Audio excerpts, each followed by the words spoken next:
Welcome to Cotality's Housing Market Update for May 2025, brought to you by onthehouse.com.au.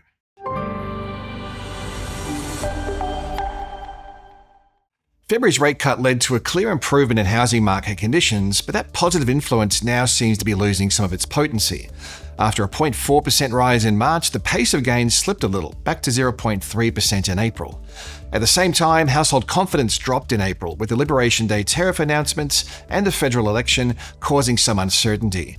We also had 2 consecutive long weekends through April, which saw many Australians on holidays. This slowdown in conditions was evident in auction markets, where the clearance rate averaged 60% over the month. The flow of new listings added to the market was also low. Apart from the early COVID period of 2020, new listings through April were at their lowest level for this time of the year since 2019. With further rate cuts expected as soon as May 20th and a level of certainty returning to the market following the federal election, we expect a further but modest growth level in housing values through 2025.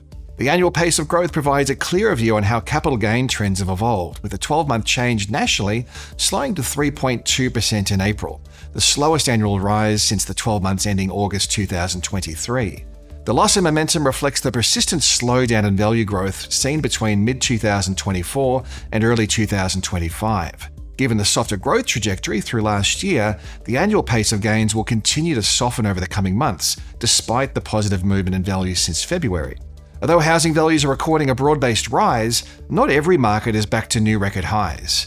In fact, across the capital cities, it's only the mid-sized capitals where home values are at their highest level on record. Sydney values remain 1.1% below the September 2024 high. Melbourne values are down 5.4% from the peak in 2022. Hobart is down 11.1%, while in Darwin and the ACT, values remain 2.7% and 6.4% below their all-time highs. From a rental perspective, rental growth has firmed, with the National Rental Index rising by 0.6% consistently over the past 3 months. Adjusting for seasonality, the pace of growth is milder, with rents rising 0.4% nationally in April. Despite the seasonal pickup, a slowdown in rental growth is more evident in the annual change, where the pace of growth has more than halved, from 8.3% over the 12 months to April 2024 to 3.6% over the most recent 12-month period. With rents outpacing housing values, the national gross rental yield reached a 2-year high in April, coming in at 3.73%. Gross yields across regional Australia remain substantially higher at 4.41%, but they're down on the levels seen 5 years ago when the gross yield of 4.83% was recorded. Adelaide values were up 0.3% in April, a sharp reduction from the 0.7% rise in March. The slowdown in growth conditions can be seen more clearly in the annual trend, where the 12-month change has reduced back to 9.8%, the first time we've seen Adelaide's annual change drop to single digits since December 2023. Affordability challenges have become more pressing following a 73.4% jump in values over the past 5 years, which has added approximately $350,000 to the median value of an Adelaide dwelling. Rental trends are also easing. Although rents are continuing to rise, they're up 0.5% consistently over the past 3 months. The annual pace of rental growth at 5.5% is the slowest since March of 2021. The outlook for housing markets continues to evolve, with a mix of potential positives and negatives at play. On one hand, we have the prospect of lower interest rates and stimulatory housing proposals from both Labor and the Coalition, which are expected to buoy demand. Also, a persistent undersupply of housing is likely to keep some upwards pressure on values.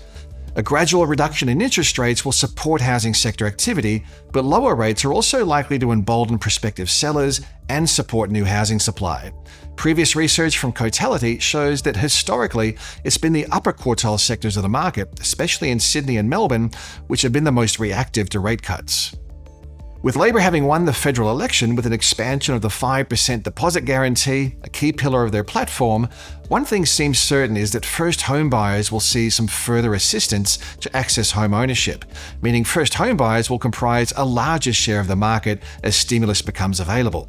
The housing undersupply isn't getting any better, with commencements moving in the wrong direction. Building activity to December showed dwelling commencements were down 4.4% over the December quarter last year, holding 16.5% below the decade average. Additionally, the barriers for building more homes remain substantial, with construction costs rising a further 0.4% through the March quarter. On the downside is stretched housing affordability, a relatively cautious lending sector, normalizing population growth, and some uncertainty creeping into the measures of consumer sentiment and the outlook for economic growth. With housing values once again trending higher, housing affordability isn't improving. At the end of last year, the national dwelling value to household income ratio was on par with record levels, while home loan serviceability was also at an all-time high. Additionally, it would take a household on the median income an average of 10.6 years to save a 20% deposit, and for rental households on the median income, they'd need to be dedicating a record high 33% of their pre-tax income to pay the median rent. With housing affordability this stretched, accessing the housing market remains a real challenge, especially for first home buyers and lower income households, regardless of any proposed stimulus. Population growth, which is a proxy for housing demand, has fallen back to the decade average of 0.4% per quarter. Less population growth should help to take some heat away from housing value growth, but there's still a substantial undersupply that's accrued over the past few years. Consumer sentiment and the volume of home sales have shown a long-term relationship, which is unsurprising given the high commitment nature of buying and selling a home. In April, consumer sentiment was dented due to the announcement of US tariffs on the rest of the world, with some backpedaling from the US, including a pause on tariffs, excluding China, along with widespread expectations of further rate cuts and ongoing tightness in labor markets. We could see sentiment once again moving higher. A further rise in sentiment would be a positive for the housing sector, helping to support high commitment decision-making. Overall, housing values are expected to continue rising in the short term, albeit at a softer pace than in early 2024. The outlook is subject to change as global and domestic events unfold. However, April reinforced the idea that uncertain environments tend to weigh more heavily on sales and listings than on home values. This is underpinned by a strong lending environment, tight labor market conditions, and a persistently low level of mortgage arrears. With lower interest rates on the horizon and an ongoing trade war, there's plenty to keep an eye on through May. While the brand may have changed from CoreLogic to Cotality, we continue to publish Australia's leading housing market insights and metrics. For now, these are still available at the news and research pages of the CoreLogic website.